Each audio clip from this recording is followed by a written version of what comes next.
धाराशिव जिल्ह्याची ओळख 1995 नंतर शिवसेनेचा बालेकिल्ला अशीच राहिली। या ठिकाणी 5 पैकी 3 मतदारसंघावर सातत्याने शिवसेनेचं प्राबल्य राहिलं होतं। त्यासोबतच लोकसभा निवडणुकीत गेल्या 28 वर्षात 2 वेळेचा अपवाद वगळता या ठिकाणी शिवसेनेचा खासदार राहिलाय। नुकत्याच झालेल्या लोकसभा निवडणुकीत ठाकरे सेनेच्या ओमराजे निंबाळकर यांनी बाजी मारली आहे। त्यामुळे पुन्हा एकदा या ठिकाणी येत्या काळात महाविकास आघाडीचं वर्चस्व असेल असं चित्र आहे। धाराशिव जिल्ह्याची ओळख मातब्बर नेते मंडळींचा जिल्हा अशीच राहिली आहे। डॉक्टर पद्मसिंह पाटील हे राज्याचे गृह ऊर्जा पाटबंधारे खात्याचे कॅबिनेट मंत्री होते। मधुकरराव चव्हाण हे परिवहन पशुसंवर्धन दुग्ध विकास मंत्री होते। राणा जगजितसिंह पाटील हे काय राज्याचे राज्यमंत्री होते। त्यासोबतच तानाजी सावंत सध्या आरोग्य मंत्री आहेत। विधानसभेची निवडणूक तोंडावर आली असल्याने सर्वच पक्षांनी तयारी सुरू केली। लोकसभा निवडणुकीत मिळवलेल्या यशामुळे महाविकास आघाडीतील उद्धव ठाकरेंची शिवसेना, काँग्रेस आणि शरद पवारांची राष्ट्रवादी या तीनही पक्षांचा आत्मविश्वास वाढलाय। दुसरीकडे राज्यात 2 वर्षांपूर्वी झालेल्या शिवसेना आणि राष्ट्रवादी काँग्रेसमधील पक्षफुटीचा परिणाम धाराशिव जिल्ह्यात झालाय। शिवसेनेचे 2 आमदार शिंदे गटासोबत आहे। त्यामुळे आगामी काळात होत असलेल्या निवडणुकीत कोण बाजी मारणार याकडे सर्वांचं लक्ष लागलंय।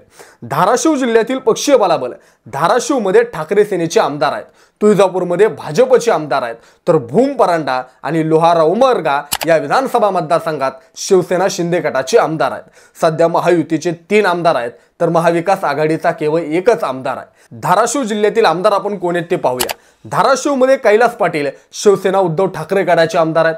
तुळजापूरमध्ये राणा जगजितसिंह पाटील हे भाजपचे आमदार आहेत। उमरगामध्ये ज्ञानराज चौगुले शिवसेना शिंदे गटाचे आमदार आहेत। परांडामध्ये तानाजी सावंत हे शिवसेना शिंदे गटाचे आमदार आहेत।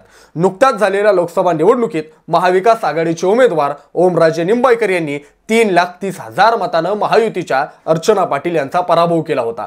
विशेष म्हणजे 6 मतदारसंघात निंबाळकर यांना तब्बल 50,000पेक्षा अधिक मतांची आघाडी असल्याने महायुतीच्या उमेदवारांच्या दृष्टीने ही निवडणूक सत्व परीक्षा पाहणारी ठरणार आहे।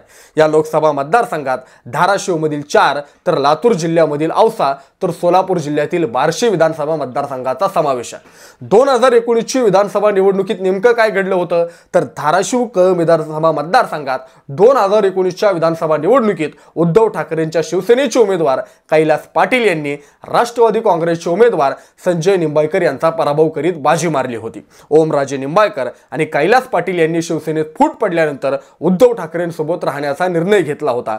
त्यामुळे उद्धव ठाकरेंनी देखील ओमराजे निंबाळकर यांची उमेदवारी जाहीर करताना कैलास पाटील यांची देखील उमेदवारी जाहीर केली।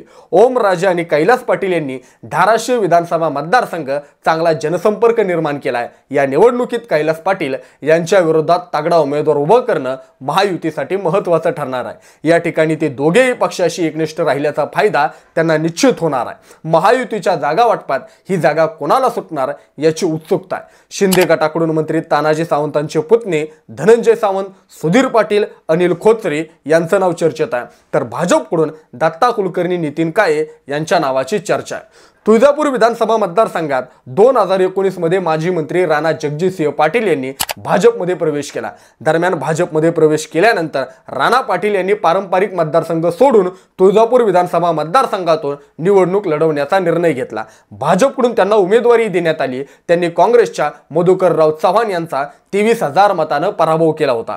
आगामी निवडणुकीत राणा पाटील यांना भाजपने पुन्हा उमेदवार असण्याची शक्यता आहे, तर महाविकास आघाडीकडून ही जागा कोणाला सुटणार यावरून उमेदवार ठरणार आहे। काँग्रेसकडून माजी मंत्री मधुकर चव्हाण, जिल्हाध्यक्ष धीरज पाटील हे इच्छुक आहेत, तर राष्ट्रवादी शरद पवार गटाकडून अशोक जगदाई, जीवन गोरे यांची नावे चर्चेत आहेत। त्यामुळे या ठिकाणी कोणाला संधी मिळणार याकडे सर्वांचं लक्ष आहे। परांडा विधानसभा मतदारसंघातून 2019च्या विधानसभा निवडणुकीत मंत्री तानाजी सावंत यांनी विजय मिळवला होता। तानाजी सावंत यांनी राष्ट्रवादीचे नेते आणि शरद पवारांचे नातेवाईक असलेल्या राहुल मोठे यांना पराभूत केलं होतं। शिवसेनेत पडलेल्या फुटीनंतर ते शिंदे सेनेसोबत गेले। सध्या ते राज्याचे मंत्री आहेत। येत्या काळात महायुतीकडून तानाजी सावंत हेच उमेदवार असण्याची शक्यता आहे। महाविकास आघाडीला जागा कोणाच्या वाट्यात येणार यावरून उमेदवार ठरणार आहे। 2019च्या निवडणुकीत सेनेचे आमदार ज्ञानेश्वर पाटील यांनी तानाजी सावंत यांना साथ दिली होती। आता माजी आमदार ज्ञानेश्वर पाटील, शंकर बोरकर शिवसेना ठाकरे गटाकडून इच्छुक आहेत, तर शरद पवार गटाकडून माजी आमदार राहुल मोठे इच्छुक आहेत। या ठिकाणी लोकसभा निवडणुकीत शिवसेना ठाकरे गटाला 80,000 मतांची आघाडी मिळाली होती। त्यामुळे ही जागा कोणाला सुटणार याची उत्सुकता आहे। उमरगा विधानसभा मतदारसंघात 2019च्या निवडणुकीत शिवसेनेचे नेते ज्ञानराज चौगुले यांनी हॅट्रिक केली होती। हा मतदारसंघ अनुसूचित जातीसाठी राखीव आहे। शिवसेनेकडून निवडून आलेल्या ज्ञानराज चौगुले यांनी पुढे मुख्यमंत्री शिंदेंसोबत जाण्याचा निर्णय घेतला।